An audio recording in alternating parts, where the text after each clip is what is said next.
Hello दोस्तों, शुभ संध्या, सत श्री अकाल आप सभी को आपके अपने यूट्यूब चैनल से शशि सर ऑफिशियल पर स्वागत है।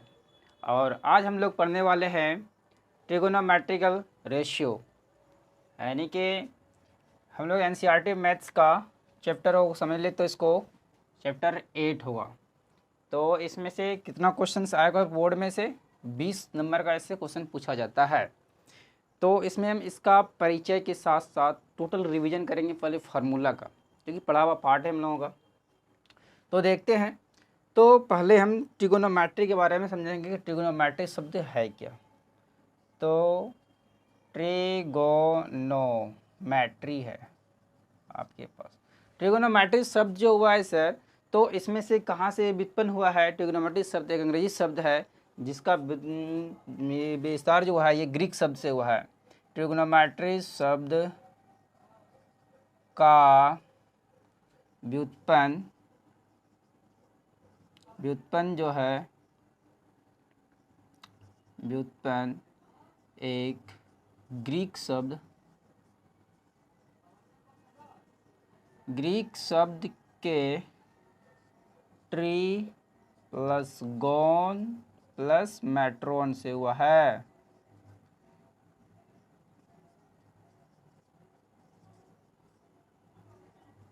जिसका अर्थ क्या होता है जी? जिसका अर्थ होता है तीनों भुजाओं की माप। जिसका अर्थ क्या होता है? तीनों भुजाओं की माप, ये होता है इसकी मीनिंग।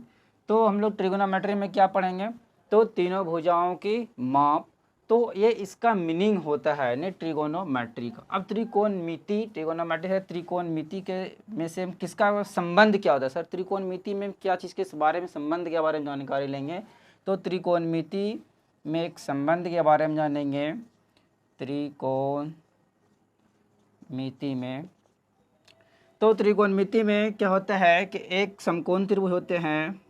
एक समकोण त्रिभुज के तीनों कोनों एवं भुजाओं के बीच संबंध के बारे में अध्ययन करते हैं। संबंध के बारे में अध्ययन करते हैं। तो यहाँ से पता चल गया दोस्तों कि ट्रिगोनोमेट्री शब्द जो बना है वो एक ग्रीक शब्द है। जो ग्रीक शब्द क्या है? तो ट्रीगोन मैट्रोन, यानी ट्री प्लस गोन प्लस मैट्रोन, इन्हीं तीनों वर्डों से मिलकर के ट्रिगोनोमेट्री बना है। जिसका मीनिंग क्या होता है? तो जिसका मीनिंग होता है कि तीनों भुजाओं की माप। और त्रिकोणमिति में हम क्या चीज़ के बारे में अध्ययन करेंगे? तो त्रिकोणमिति में एक समकोण त्रिभुज होंगे। समकोण त्रिभुज के तीनों कोनों एवं भुजाओं के बीच के संबंध के बारे में अध्ययन करेंगे। तो आज हम लोगों का क्लास है कि फॉर्मूला बेस्ड रिवीजन। तो पहले तो हमें ये बेसिक नॉलेज हो जाना चाहिए और बेसिक के बारे में आप लोगों को जानकारी हो गया। तो हम समझेंगे अब कि इस प्रक्रिया को आगे बढ़ाया जाए फार्मूला के ओर। तो आज का ये फार्मूला बेस्ड क्लास, तो देखा जाए त्रिभुज में से पहले हम लोग समझेंगे त्रिकोणमितीय अनुपात में से। तो त्रिकोणमितीय अनुपात में से क्या होगा सर? एक समकोण त्रिभुज में से पढ़ेंगे त्रिकोणमितीय अनुपात। तो पहले बात तो ये सर कि एक त्रिभुज का नाम आ गया ABC। तो त्रिभुज जो परपेंडिकुलर बेस्ड यहाँ पर ये 90 डिग्री का कोण बना रहा है, तो ये समझने के पहले 90 डिग्री के सामने वाली भुजा होती है उसको क्या बोलते हैं? तो हम लोग उसको बोलते हैं हाइपोटेन्यूस, यानी कर्ण बोलते हैं उसको। क्या बोला जाता है ये? कर्ण। इसको H से सिंबल करते हैं। और जिस भुजा पर एक भुजा वर्टिकल खड़ी होती है उसको हम लोग क्या बोलते हैं? लंब, यानी परपेंडिकुलर। इसको हम किस तरीके से डिनोट करते हैं? P। और सबसे नीचे वाले भुजा क्या बोलते हैं हम लोग? आधार। इसका मतलब होता है बेस। बेस से हम B से डिनोट कर दें इसको। ओके, ये हो गया तो अब इन्हीं त्रिभुजों के त्रिकोणमितीय अनुपात यानी कि कर्ण का वर्ग, आप लोगों को ये पाइथागोरस प्रमेय में ही पढ़े होंगे कि कर्ण का स्क्वायर लंब का स्क्वायर प्लस आधार का स्क्वायर, यानी कहने का मतलब है h square is equal to p का स्क्वायर प्लस बी का स्क्वायर बराबर हो। तो वो कैसा त्रिभुज होगा? तो त्रिभुज होगा आपका समकोण त्रिभुज होता है। अब इस समकोण त्रिभुज में हम लोग क्या चीज़ पढ़ेंगे? तो त्रिकोणमितीय अनुपात के बारे में जानेंगे। तो यहाँ से आप लोग स्क्रीनशॉट लेना चाहेंगे तो ले सकते हैं। तो उसके बाद त्रिकोणमितीय अनुपात, तो त्रिकोणमितीय अनुपात की संख्या कितनी है सर? तो पढ़ेंगे यहाँ से त्रिकोणमितीय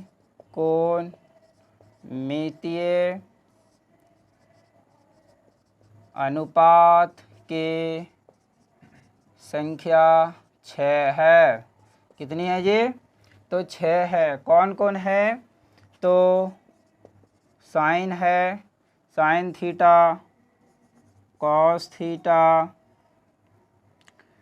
साइन टेन थीटा और cot theta,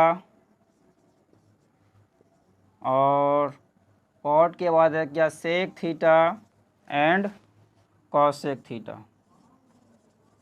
cosec theta, cosec SEC, cosec theta जी। ये 6 त्रिकोणमितीय अनुपात होता है आपका। और 6 त्रिकोणमितीय में अनुपात में से हम लोग पढ़ेंगे कि इसका फार्मूला क्या होता है सर? तो फार्मूला होता है sine theta is equal to लंब बटे कर्ण, लंब बटे कर्ण होता है। और उसके बाद क्या होता है ये, जिसको सिंबल किससे करेंगे? तो P/H से करेंगे। तो cos थीटा का फार्मूला क्या होता है? तो cos थीटा का फार्मूला होता है आपका आधार बटे कर्ण, जिसको हम लोग डिनोट करते हैं B/H से। टेन थीटा का फार्मूला क्या होता है जी? तो आप लोगों को कमेंट आ रहा है कि सर टेन थीटा का फार्मूला लंब बटे आधार होता है। बिल्कुल सही है आप लोगों का। ये डिनोट करते हैं हम लोग P/B से। कॉट थीटा का क्या होता है फार्मूला जी? सभी लोगों का कमेंट आ गया है। कॉट थीटा का फार्मूला सर टेन का उल्टा यानी कि आधार बटे लंब। बिल्कुल अच्छा है, सभी को कमेंट आ रहा है जी। इसको डिनोट करेंगे B/P से।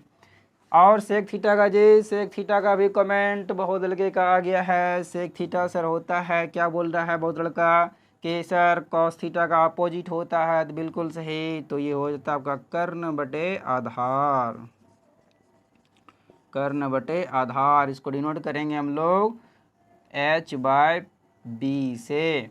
अब आता है सेक थीटा, कौशिक थीटा। तो कौशिक थीटा क्या होता है जी? कौशिक थीटा भी बहुत लड़का कमेंट कर रहा है कि cosec theta equal to sir ये साइन थीटा का अपोजिट होता है। बिल्कुल सही बात है बच्चों, कौशिक थीटा साइन थीटा का अपोजिट होता है। तो हो गया आपका यहाँ पर कर्ण बटे लंब। तो ये होता है आपका H/P। तो ये हो गया हमारा 6 का 6 त्रिकोणमितीय अनुपात था और 6 का 6 का फॉर्मूला भी हो गया, बेसिक फार्मूला। अब हम इसको अप्लाई कैसे करेंगे सर? तो अप्लाई करेंगे किसी त्रिभुज में। तो ये कैसे करेंगे? तो यहाँ से एक त्रिभुज लिया जाएगा और त्रिभुज कौन सा है सर? इसी त्रिभुज को हम काउंटिंग कर देते हैं, त्रिभुज ABC को। तो किस त्रिभुज को करेंगे सर काउंटिंग? तो काउंटिंग करेंगे हम त्रिभुज ABC को। तो पेंसिल बदल दिया जाए सर। तो बोलेंगे, बोला जाएगा यहाँ पर क्या कि सर एंगल C के सापेक्ष, कहने मतलब है त्रिभुज ABC में कोण C के सापेक्ष त्रिकोणमितीय अनुपात लिखें। त्रिकोणमितीय अनुपात। अब ये क्या है सर त्रिकोणमितीय अनुपात? तो एक लिखे इधर। तो इधर क्या है? तो बच्चों आप लोगों को पहले भी समझाया गया था कि जो समकोण होता है तो उसके सामने वाले भुजा कभी भी चेंज नहीं होती है, लेकिन उसके बाद वाले जो दो एक्यूट एंगल यानी कि न्यूनकोण होते हैं वो अपने एंगल्स के अनुसार भुजा भी चेंज करते हैं। कहने मतलब है आधार और लंब कोण के हिसाब से परिवर्तन होता है। तो यहाँ पर आपको लिया गया क्या है, तो एंगल सी लिया है, यानी कोण सी के अकॉर्डिंग पूछ रहा है कि त्रिकोणमितीय अनुपात। तो कोण सी आपका कहाँ है, तो कोण सी आपका यहाँ पर है। तो कोण सी के सामने वाले भुजा क्या कहलाएंगे, तो अब ये बदल जाएगा, ये हो जाएगा आपका लंब। क्या होगा सर, ये लंब बन जाएगा, तो ये तो कर्ण रहेगा ही। तो ये अब आ जाएगा आपका आधार। क्या बनेगा ये बन जाएगा आधार। कहने का मतलब है कि न्यून कोण के सामने वाले भुजा जो है वो लंब कहलाता है। न्यून कोण के सामने वाले जिस कोण से जौन सा कोण न्यून कोण के सापेक्ष हमको त्रिकोणमितीय अनुपात पूछा जाए तो उसके सामने वाले भुजा लंब कहलाता है। और कर्ण तो आपको फिक्स रहता है कि 90 डिग्री भुजा जो होती है वो कर्ण होता है, जो बाकी बच जाते हैं वो मेरा आधार होता है। तो अब कोण सी के सापेक्ष पूछा गया है, तो कोण सी के सापेक्ष आप लिखिए कितने त्रिकोणमितीय अनुपात होता है जी, तो त्रिकोणमितीय अनुपात 6 होता है। तो 6 लिखा जाए तो साइन सी, तो साइन सी तो पहले तो दिमाग में रखिए बच्चों कि साइन थीटा जो होता है वो P बटे एच यानी कि लंब बटे कर्ण होता है। तो आपका यहाँ पर लंब बटे कर्ण क्या है, तो लंब बटे कर्ण को ना लिख करके यहाँ लिख देते हैं P/h। और P/h को त्रिभुज में से दिखाने के लिए तो क्या है यहाँ पर P का सिंबल A B और H का है AC। हो गया बच्चों। तो ये होता है पहचानने का तरीका। तो अब साइन के बाद देखो कॉस सी, सभी का लिखने बोल दिया है क्वेश्चन में। तो साइन सी, तो साइन सी जो है तो sine cos theta, cos theta का लोग क्या होता है, तो B/h होता है। तो B/h, अब यहाँ देखो B बाय क्या h है, तो B है आपका BC/h का वैल्यू है AC। तो tan C is equal to क्या होगा बच्चों, तो टेन सी का जो वैल्यू होगा तो आपको पता होगा कि ये होता है P/B। और P यहाँ पर क्या बन रहा है आपका, तो AB, और यहाँ पर बन रहा है आपका BC।